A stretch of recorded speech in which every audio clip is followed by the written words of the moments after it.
What's happening everyone, my name is Alex and welcome back to a new action camera review.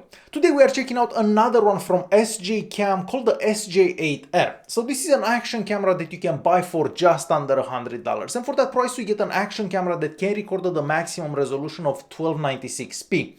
But me personally, I've been using this to record in 1080p at 30 frames per second, so everything that you're gonna be seeing throughout this video was done in 1080p at 30 frames per second.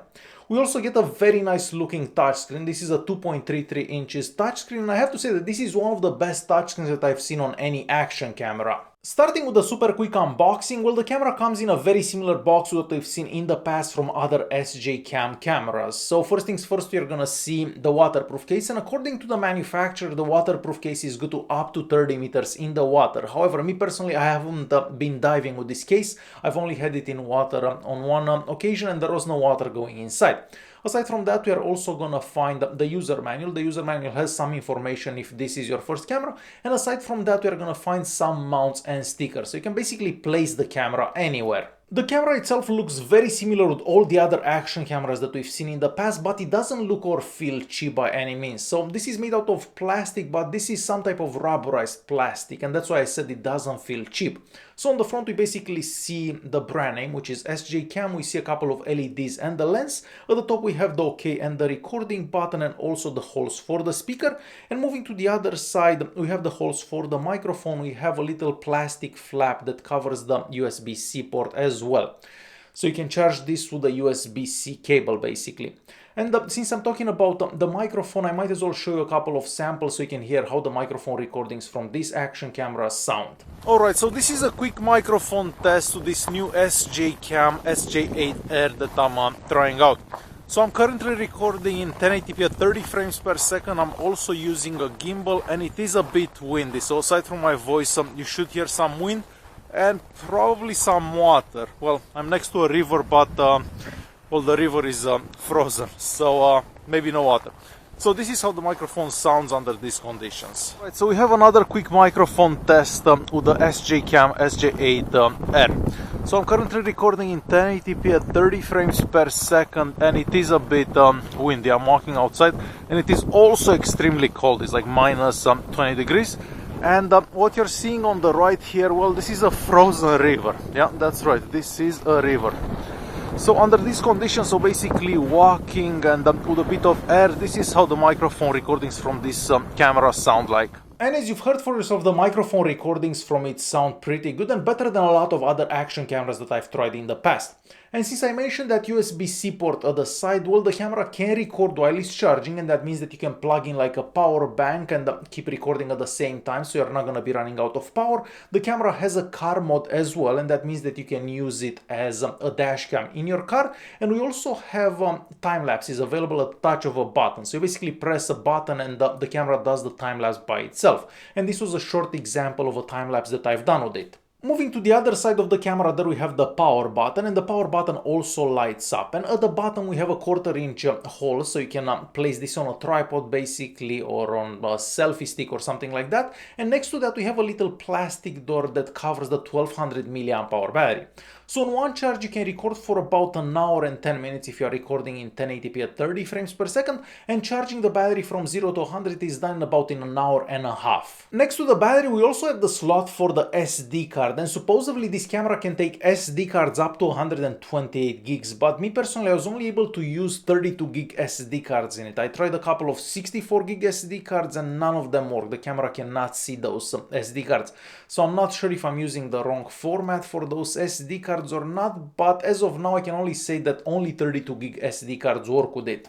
And lastly, on the back of the camera we have the 2.33 inches touchscreen, and as I said before, this is one of the best looking touchscreens that I've seen on any action camera. And we also get decent touch sensitivity, but don't imagine that the touch sensitivity is as good as you get on a smartphone. Alright, so next we are moving on to one of the most important things for any action camera, and that is the quality of the video recordings. Now keep in mind that this camera doesn't support image stabilization at any resolution, so it doesn't matter what resolution you are using, we don't have image stabilization.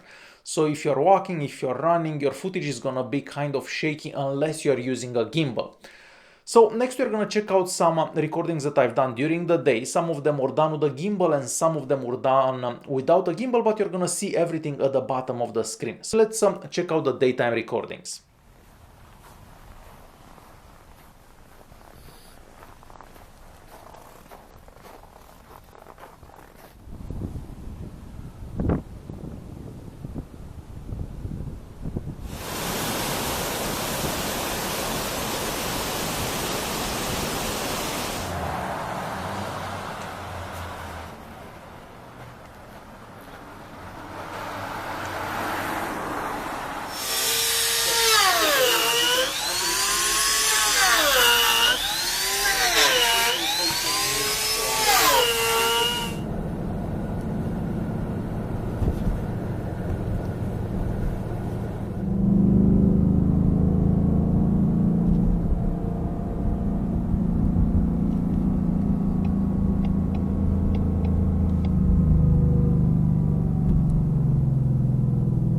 And as you've seen for yourself, the video quality for daytime recordings is pretty good, even the dynamic range is good, but the lack of image stabilization kind of sucks, mostly considering that this isn't exactly cheap, because I mean, I've seen action cameras around $50 that don't have image stabilization, but around $100 most of them get image stabilization for 1080p recordings.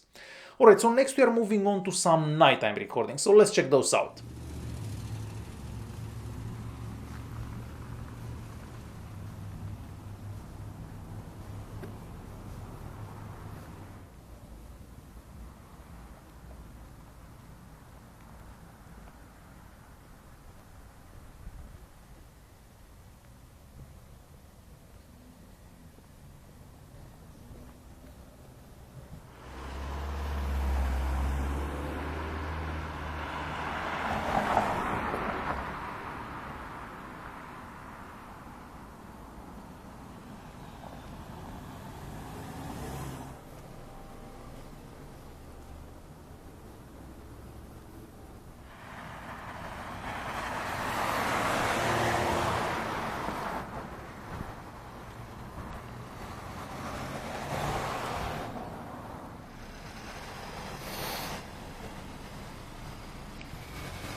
So the nighttime recordings are brighter than a lot of recordings that I've seen from other cameras in the past, but there is still a lot of noise in those recordings, not to mention the lack of image stabilization. Since this is a camera, of course it can take pictures, and if you take pictures during the day, the pictures turn out really good, but as soon as it gets dark, well, there is a lot of noise in those pictures as well. Another feature for this camera is the ability to control it from your smartphone or tablet. So you're gonna have to install an app on your smartphone or tablet, then you can turn on the Wi-Fi connectivity for the camera. You can connect to the camera's Wi-Fi network, and then you can control it from your smartphone. Of course, you can start and stop recordings, and you can also see what recordings and pictures you have on the camera, and you can also download those on your smartphone. The Wi-Fi connection works good up to 10 meters away from the camera. More than that, and it will disconnect quite often. Using the camera is also super simple, and everything can be done from the touchscreen. So if you press at the bottom of the screen, you can select different modes. So you can go into the video recording mode, you can do video lapses, you can take pictures, you can take long exposure pictures, you can go into the car mode, so you can use the camera as a dash cam, and so on. So super simple to use. The settings menu is pretty simplistic, and we don't have as many options as I've seen in the past from other action cameras. So basically each mode has its own settings menu, and for example, if we go into the video recording mode, the settings menu is somewhat simple. So you can select the resolution there, and you're gonna notice that you can only do 30 frames per second and all the resolutions. So it doesn't matter what resolution you select, there is no option for 60 frames per second.